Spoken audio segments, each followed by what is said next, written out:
In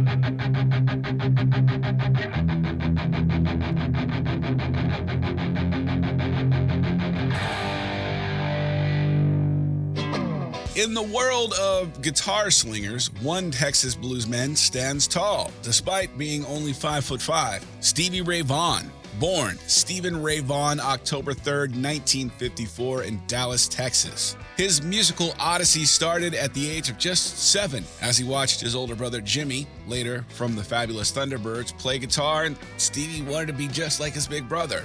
But that wasn't his only inspiration. The Lone Star State shines big and bright with axemen like Albert King, and that spoke to Stevie. Later, Jimmy would give Stevie Ray one of his old electric guitars, and Stevie started a band called the Chantones in 1965 at just 11 years old. He would move on to a band called the Brooklyn Underground, and then his brother Jimmy left home to play guitar for real. Stevie's parents weren't hot on the idea of him following in his brother's footsteps, so they made him stay in school, and he even got a job at a burger joint. One night he fell into a bucket of grease and decided that he'd had enough, and he wanted to devote his entire life to music. Stevie Ray would be in all sorts of bands. He even joined up with his brother Jimmy in a band called Texas Storm. He auditioned as a bass player, but the guitarist was so impressed that he decided he would play bass and let Stevie Ray play guitar. One of his bands even opened up and jammed with Texas royalty ZZ Top. Legend has it, they blew the roof off the place that night. There was also a lot of jam sessions at Anton's with his heroes, and tons of praise for Stevie Ray Vaughan before he got to settle in with his band Double Trouble.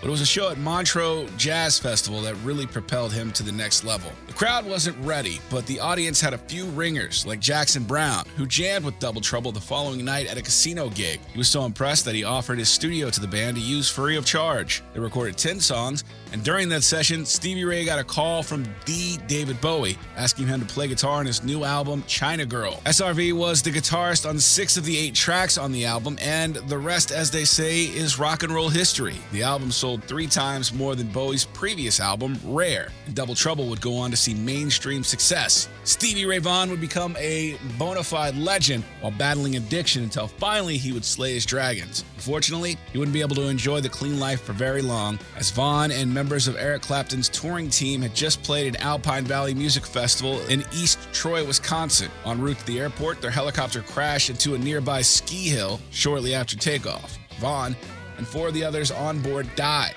The world was robbed of so much that day. At the age of just 35, Stevie Ray Vaughan's story had ended. Yet more than 30 years later, we still remember the unmistakable tone of that SRV Strat and the Texas-sized swagger that Stevie Ray Vaughan hit the stage with.